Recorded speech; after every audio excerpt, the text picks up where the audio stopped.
Look, the world may seem bleak, but your chords don't have to be. If you're a songwriter looking to add a little bit of flavor to your chord progressions, then check this out, because I'm about to break down the top 5 chord progressions that every songwriter, composer, and producer has to know before they put a pen to paper or a note into MIDI. By the end of this video, you should know not only how to build these chord progressions, but the specific vibe that each one of these bring to your project. Hi, my name is Cameron Coffey, and here we talk about all things music theory, composition, and production.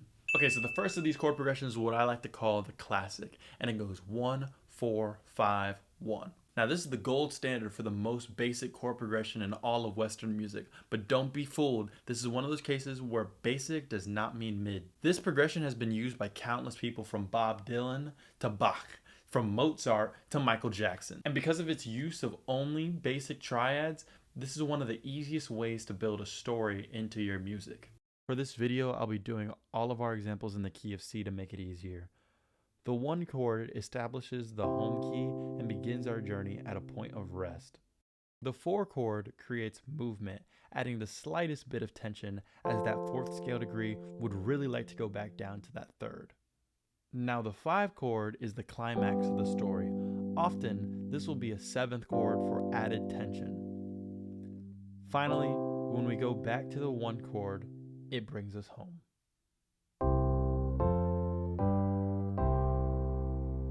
The classic is great for giving your song a very powerful classical sound, or also a bluesy and rock sound, which is why it's so common in folk music, classical music, rock, and the blues. Now this next chord progression is a no-brainer. If the classic is the gold standard for Western music, then this is the gold standard for jazz, R&B, and soul. Now, many jazz musicians are probably rolling their eyes right now because I'm giving so much preamble to the 2-5-1, but I am not kidding when I say that this is the backbone of so many musicians' music, ranging from D'Angelo to Stevie Wonder to Charlie Parker. In many ways, you can think of this as the classic wearing a pair of sunglasses and a trench coat, because it follows the same pattern of tension and resolution, except it substitutes the major 4 chord for a minor 2. It works even better if we start adding 7ths and extensions. Ah, that's nice. Now the jazz 2-5-1 is perfect if you want your song to sound jazzy, or you want it to sound Latin, or you want it to have a nice laid-back R&B feel. Keeping up with nostalgic chord progressions, this next one is probably the king of nostalgia. But before that, if you like this video so far, leave a like and hit that subscribe button. Now if you're a fan of the Fallout series, or perhaps you really like old school R&B, then you've definitely heard this chord progression before. Now the doo-wop goes 1, 6, 4, 5, and it is perfect if you want to bring your listeners back to a nostalgic era of artists such as Frankie Valli, Sam Cooke, and the Cadillacs. Now, you can see that this progression is very similar to the classic, but now we're adding this 6 chord before the 4 chord. Typically, this is accompanied by a descending bass line.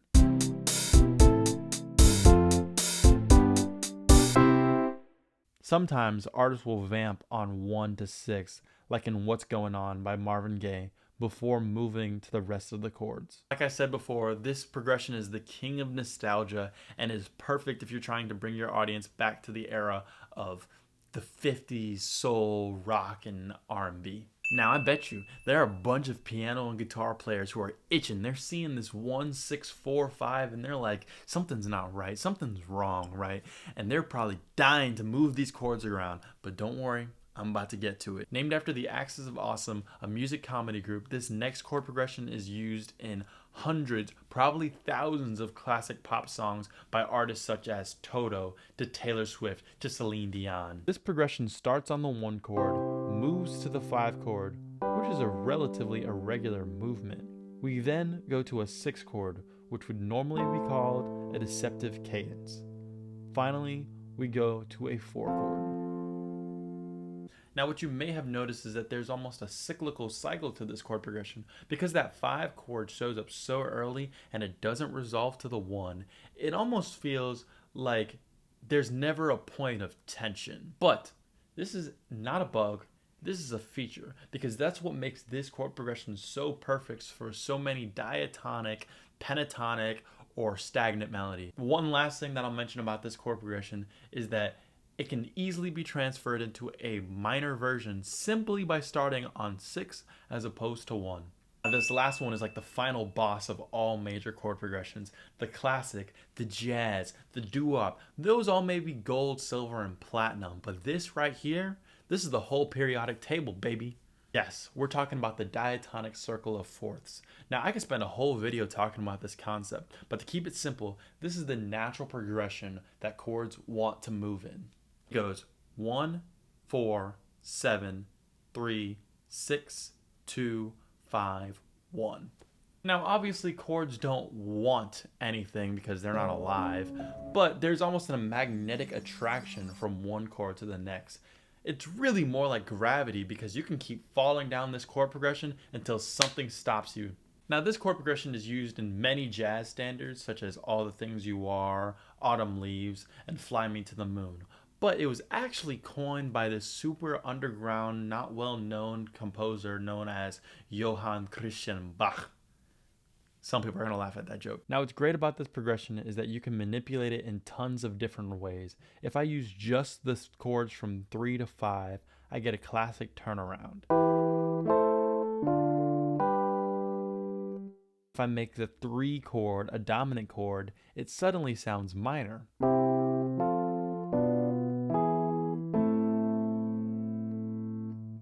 And if I only use the last 3 chords, I just get the jazz 2-5-1.